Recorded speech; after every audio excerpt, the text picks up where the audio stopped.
la méca des fluides. Donc en général c'est quelque chose que vous n'aimez pas trop, j'espère que avec ce que je vous explique, ça ira mieux. Et donc c'est parti. Donc je vous ai mis des petits mèmes dans le diapo, j'espère que vous aimerez. Et si jamais il y a des questions sur un truc que j'ai dit, n'hésitez pas à aller sur le forum pour poser votre question, on y répondra avec plaisir. Donc pour les fluides, on a deux types de fluides. Donc tout d'abord les fluides parfaits, donc leur viscosité est égale à 0, c'est-à-dire qu'on considère qu'il n'y a pas de frottement entre les différentes couches du fluide. Et donc les fluides qu'on dit réels, leur viscosité n'est pas égale à 0, et donc lorsque le fluide est en mouvement, en fait les différentes couches vont frotter entre elles, ce qui va entraîner une dissipation d'énergie, et cette dissipation d'énergie elle se fait sous forme de chaleur en fait. Donc dans les fluides réels, on a deux sous-types, on va dire. On a les fluides réels newtoniens, donc leur viscosité est constante à une température donnée, donc c'est le cas de l'eau et du plasma par exemple, et les fluides non newtoniens, qui vont avoir une viscosité qui n'est pas constante, donc c'est le cas par exemple du sang. Et donc la viscosité, son unité c'est le poids-œil. Donc la viscosité est égale à tau sur gamma, donc eta c'est la viscosité, tau c'est la contrainte de cisaillement et gamma c'est le taux de cisaillement, c'est-à-dire le gradient de vitesse entre deux couches de fluide. Donc la contrainte de cisaillement c'est finalement la force qu'il faut appliquer pour que deux couches de fluide arrivent à glisser l'une sur l'autre. Et donc le taux de cisaillement, gradient de vitesse entre deux couches de fluide, la différence de vitesse entre deux couches de fluide. Donc les fluides newtoniens, on l'a dit, leur viscosité est constante à une température donnée, alors que les non newtoniens, leur viscosité va varier en fait dans le sens inverse de gamma pour une température donnée.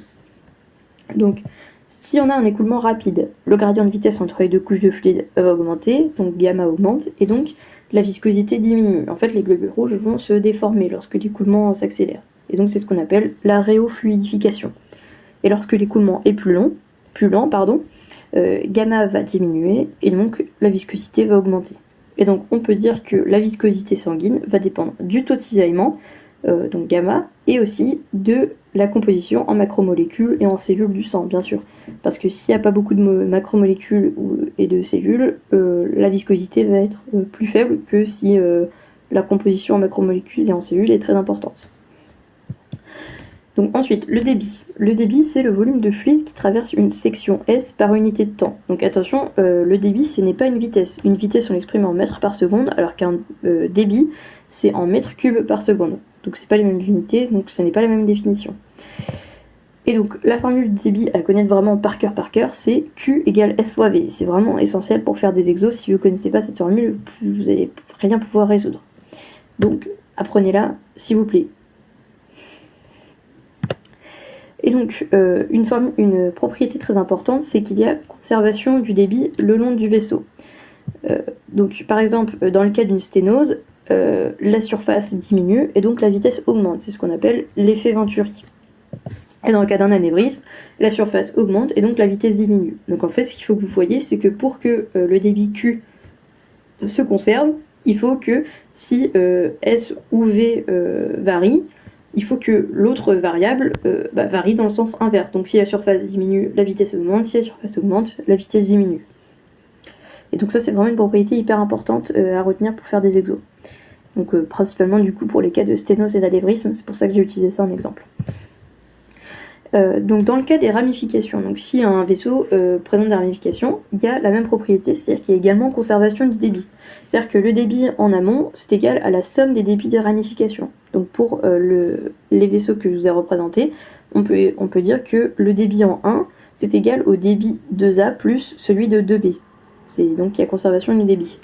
Et une autre propriété hyper importante à retenir, pareil pour les exos, c'est que lorsqu'un vaisseau se ramifie, la vitesse est la même dans toutes les ramifications, peu importe leur diamètre. Donc par exemple ici, on voit que la ramification 2A est beaucoup plus petite que la ramification 2B, pourtant la vitesse est la même dans les deux. Et ça c'est vraiment hyper important à retenir. Pour pouvoir calculer par exemple la vitesse, si on demande la vitesse en 2B, en fait en calculant la vitesse en 2B, vous avez la vitesse en 2A aussi. Donc Autre propriété très importante des fluides, donc, qui vient de l'équation de Bernoulli. Donc l'équation de Bernoulli, elle s'applique uniquement aux fluides parfaits. Donc il faut que la viscosité soit égale à 0, ou alors qu'on vous dise que la viscosité est considérée comme négligeable. Donc c'est le cas par exemple souvent dans les gros vaisseaux, on considère que la viscosité est négligeable. Donc l'équation de Bernoulli, elle traduit la conservation de la charge énergétique du fluide. Et donc cette équation, c'est P plus ρ Gz plus 1/2 de ρ V carré, qui est égal à une constante, avec P la pression latérale, ρ Gz c'est la pression de pesanteur, et 1/2 de ρ V carré c'est la pression cinétique. Donc la pression de pesanteur, c'est dû au poids de la colonne de fluide. La pression latérale, P, c'est la pression qui s'exerce sur les parois du vaisseau.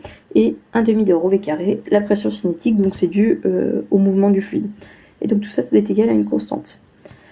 Et donc on peut écrire donc, que d'un point 1 à un point 2 par exemple d'un vaisseau, on va avoir P1 plus ρ Gz1 est égal plus 1/2 de ρ V1 carré, pardon, qui est égal à P2 plus ρ Gz2 plus 1/2 de ρ V2 au carré, puisque les deux sont censés être égales à la même constante. Et donc selon les cas, on va pouvoir simplifier cette égalité. Par exemple, lorsqu'on a un vaisseau qui a l'horizontale, on sait que ρ Gz1 et ρ Gz2 vont être égaux, et donc on peut les supprimer, enfin on peut les retirer de l'égalité, puisque ces deux-là vont être égaux à la même constante. Et donc on peut écrire que P1 plus 1/2 de ρ V1 carré égale P2 plus 1/2 de ρ V2 carré, lorsque le vaisseau est à l'horizontale. Ça c'est quelque chose qui tombe très souvent en exo, et donc il ne faut pas oublier cette propriété-là, parce que souvent, si vous enlevez pas ρ Gz1 et ρ Gz2 de l'égalité, en fait vous ne pouvez pas faire les calculs.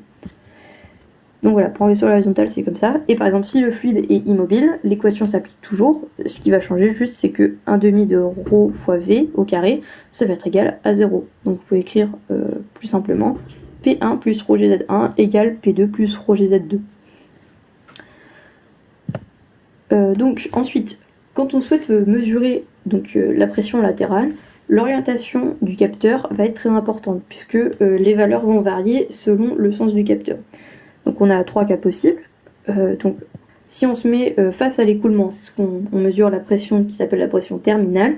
Et donc en fait, dans ce cas-là, on va avoir une surpression qui va être mesurée, qui va être égale à plus 1/2 de ρ fois V. Puisque si on se met au bout face à l'écoulement, en fait vous allez avoir les particules du fluide qui vont venir se cogner entre guillemets sur le capteur, et c'est ça qui va entraîner la surpression de plus 1/2 de ρ V carré.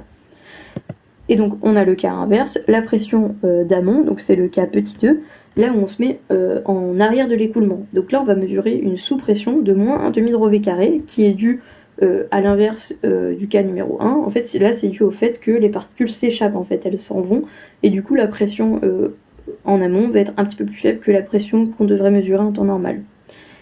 Et enfin, le cas qui serait l'idéal, c'est se mettre perpendiculaire à l'écoulement. Dans ce cas-là, on mesure ni sur ni sous pression. Seulement, c'est bien un idéal ce cas-là, puisque la pression latérale se mesure avec un cathéter. Un cathéter, il faut le mettre dans les vaisseaux. Et donc, en général, en fait, on va se mettre dans le cas numéro 1, pression terminale, et en fait, on va retirer l'erreur de plus 1/2 de ρ V carré. Donc, ce sera plus simple, parce que le cas numéro 3 et le cas numéro 2, c'est très compliqué à mettre en place dans les conditions normales. Donc voilà. De l'équation de Bernoulli, on peut déduire autre chose, c'est la variation de la pression selon la surface du vaisseau. Donc on va prendre par exemple le cas d'une sténose. Donc j'ai dit tout à l'heure, une sténose, c'est lorsque la surface du vaisseau diminue. Et donc si la surface diminue, la vitesse augmente pour qu'il y ait conservation du débit. Et donc, par exemple, on va prendre un vaisseau à l'horizontale pour simplifier l'égalité de Bernoulli, comme ça on enlève ρ Gz, et donc on peut écrire sur un vaisseau à l'horizontale, ça c'est ce que j'ai expliqué juste avant, P1 plus 1/2 de ρ V1 au carré égale P2 plus 1/2 de ρ V2 au carré. Et donc, vu qu'on est dans le cas d'une sténose, on va prendre le cas où la sténose est au niveau du point 2. Donc, si la sténose est au niveau du point 2, ça veut dire que la surface en 2 est inférieure à la surface en 1, et donc la vitesse au point 2 est supérieure à la vitesse au point 1. C'est ce que j'ai expliqué tout à l'heure. Et donc, si on a V1 qui est inférieur à V2, alors ça veut dire que 1/2 de ρ V1 au carré, ça va être inférieur à 1/2 de ρ V2 au carré.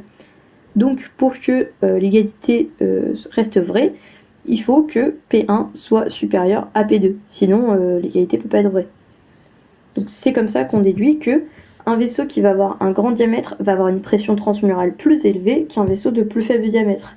Parce que par exemple, donc là on a parlé d'une sténose, donc dans le cas de la sténose, la surface en 1 était supérieure à la surface en 2. Et donc ce qu'on a déduit, c'était bien que P1 est supérieur à P2. Donc un vaisseau de grand diamètre a une pression transmurale plus élevée qu'un vaisseau de faible diamètre. Et donc ça, par exemple, toutes ces déductions-là, ça va expliquer par exemple pourquoi les anévrismes peuvent se rompre si la pression augmente un petit peu trop dans un vaisseau. On peut également de l'égalité de Bernoulli déduire la pression selon la position. Donc, par exemple, entre le cœur et le cerveau pour une personne qui se tient debout. On a l'équation de Bernoulli que j'ai rappelée ici. P plus ρ gz plus 1/2 de ρ v carré, c'est égal à une constante. Or, vu qu'on considère que le sang est en régime d'écoulement continu, la vitesse au niveau du cœur est égale à la vitesse au niveau du cerveau. Donc, on peut faire la simplification que j'avais détaillée aussi tout à l'heure. Donc si la vitesse est la même au niveau du cœur et au niveau du cerveau, on peut retirer 1/2 de ρ v carré de l'égalité, et donc on va écrire la pression au niveau du cœur plus ρ gz au niveau du cœur, c'est égal à la pression au niveau du cerveau plus ρ gz au niveau du cerveau. Donc là ce qu'on va faire, c'est qu'on va mettre la pression au niveau du cerveau d'un seul côté, donc P cerveau c'est égal à P cœur plus ρ fois G fois Z cœur moins Z au niveau du cerveau. Et cette différence de Z cœur moins Z cerveau, on va l'appeler petit h. Et donc, pour une personne qui se tient debout, entre le cœur et le cerveau, vu que le cerveau est plus haut que le cœur, Z cœur moins Z cerveau, ça va être inférieur à 0. Et entre le cœur et les pieds sont plus bas que le cerveau, donc Z cœur moins Z des pieds, ça va être supérieur à 0. Et donc de ça, ce que vous pouvez déduire, c'est que vu que H est inférieur à 0 pour une personne qui se tient debout, ça veut dire que la pression au niveau du cerveau est inférieure à la pression au niveau du cœur en temps normal. Et pour une personne qui se tient debout, la pression au niveau des pieds est supérieure à la pression au niveau du cœur. Moi j'avais retenu ça, et du coup pour entre guillemets me simplifier mes calculs, je sais pas si ça vous simplifiera aussi, mais moi ça simplifiait, moi j'écrivais la pression au niveau du cerveau, c'est égal à la pression au niveau du cœur, moins ρ fois G fois la distance cœur-cerveau. Puisque, c'est ce que j'ai dit, le cerveau, normalement, sa pression est légèrement inférieure à la pression au niveau du cœur. Et au niveau des pieds, du coup, la pression au niveau des pieds, c'est égal à la pression au niveau du cœur, plus ρ fois G fois la distance entre le cœur et les pieds. Moi, j'avais retenu ces égalités-là. C'est ce que je vais utiliser pour la démonstration que je vous fais juste après, mais P cerveau égale P cœur plus ρ GH, elle est toujours vraie. Donc c'est à vous de retenir comme vous voulez. Moi, je vous ai donné mon petit tips, on va dire. Et donc, si le sujet subit une accélération, il faut prendre en compte le sens de cette accélération. Donc, on va prendre le cas de Rihanna, qui subit, comme tout le monde, la gravité. La gravité, elle est dirigée vers le bas, c'est petit g. Et donc, on va prendre par exemple Rihanna, qui subit une accélération de 2g vers le haut. Donc, on voit que 2g, du coup, l'accélération est dans le sens inverse de la gravité. Et donc ça, il va falloir le répercuter en fait dans la formule que je vous ai expliquée juste avant pour calculer les pressions selon la position. Il faut répercuter cette accélération. Donc moi, la formule que je vous ai expliquée tout à l'heure, c'était la pression, par exemple, au niveau du cerveau, qui est égale à la pression au niveau du cœur, moins ρ fois G, fois la distance entre le cœur et le cerveau. Sauf que ici, on a notre accélération de 2G qui s'oppose à l'accélération normale. Donc on va voir la pression au niveau du cerveau qui est égale à P cœur moins ρ fois G moins les 2 G que Rihanna subit, qui sont dans le sens inverse de son accélération classique, fois la distance entre le cœur et le cerveau. Donc après, quand on développe, on trouve du coup, si la personne subit une accélération vers le haut de 2G, la pression au niveau du cerveau qui est égale à la pression au niveau du cœur, plus ρg fois la distance cœur-cerveau. En tout cas, ce qui est très important, c'est surtout que vous reteniez ce que j'avais mis dans la première égalité, c'est-à-dire que si la personne subit une accélération, en fait, l'accélération va se répercuter au niveau du petit g, en fait. Si l'accélération est vers le bas, du coup, la pression au niveau du cœur va encore plus chuter, et si l'accélération est vers le haut, la pression au niveau du cerveau, elle va augmenter, en fait. C'est surtout ça qu'il faut retenir. Et donc, c'est le même raisonnement pour les pieds. Donc, on a parlé tout à l'heure de l'équation de Bernoulli qui s'appliquait uniquement au fluide parfait. L'équation de Poiseuille, elle s'applique au fluide réel. Et donc c'est presque la même, seulement les fluides réels, on l'a dit tout à l'heure, leur viscosité n'est pas négligeable. En fait, il va y avoir des frottements entre les différentes couches du fluide qui vont entraîner une perte d'énergie sous forme de chaleur. Et du coup, l'équation est un tout petit peu modifiée par rapport à celle de Bernoulli, c'est pas grand chose. On va avoir P plus ρ gz plus 1 demi de ρ fois V au carré plus la chaleur qui est égale à la constante. En fait, on prend en compte le fait qu'il y ait de la chaleur qui parte le long de l'écoulement. Et donc, vu que le long de l'écoulement, la quantité de chaleur qui est dégagée va augmenter, il faut que P ρ gz ou 1 demi de ρ V carré change pour que la constante, pour que ce soit toujours égal à la constante. Sachant que ρ gz, c'est pas censé changer puisque le vaisseau va pas d'un seul coup tomber. Rho v carré, 1 demi de ρ V carré, c'est pas censé changer puisque si la surface du vaisseau ne change pas, la vitesse n'a pas lieu de changer non plus. Ça veut dire du coup que si la chaleur augmente, la pression diminue le long de l'écoulement. Donc on a cette baisse de pression le long de l'écoulement. Et donc cette baisse de pression, j'espère que vous avez tout compris sur le fait que ça diminue bien. Donc cette baisse de pression, on l'appelle delta P. Et donc on peut la calculer uniquement pour un fluide qui est en régime d'écoulement laminaire. Donc en exo, vérifiez bien d'abord que vous êtes sur un écoulement laminaire. Donc cette baisse de pression, delta P, c'est égal à Q fois R. Et donc R, c'est la résistance à l'écoulement. Donc on l'écrit R égale 8 θ L divisé par pi R puissance 4. Donc θ la viscosité, L la longueur du vaisseau, pi c'est pi, et R puissance 4 le rayon puissance 4. Et Q c'est le débit, donc Q égale S fois V. Et en fait, quand dans l'égalité delta P égale Q fois R, on remplace donc Q par S fois V et R par 8 θ L divisé par pi R puissance 4, quand on développe et qu'on simplifie un peu l'égalité en enlevant ce qui est au-dessus, qui se répète au-dessus et en dessous, en fait on obtient delta P est égal à V fois 8 θ L divisé par R au carré. Donc cette formule-là aussi à bien connaître, ça peut tomber, parce que des fois ça peut vous permettre de calculer la vitesse en fait. Hop.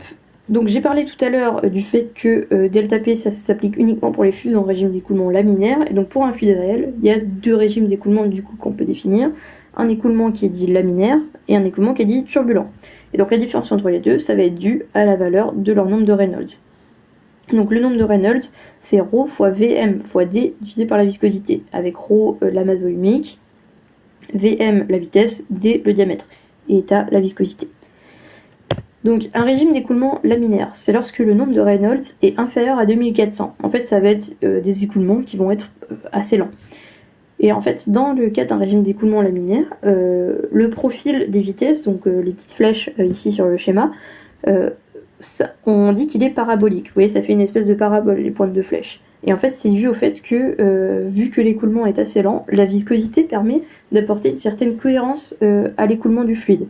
Et donc, si dans un vaisseau on a un écoulement laminaire, on n'entendra pas de bruit particulier lorsqu'on ausculte la personne avec le stéto. Et donc lorsqu'on a un écoulement turbulent, ça c'est lorsque le nombre de Reynolds est supérieur à 2400, la viscosité n'arrive plus à être un facteur de cohérence. Et on voit que les lignes de courant se croisent, ça part un peu dans tous les sens. Et donc ça va entraîner, en fait les lignes de courant, vu qu'elles se croisent, elles vont aussi cogner contre les parois du vaisseau. Ça va entraîner donc des vibrations, et donc un souffle qui va s'entendre à l'auscultation.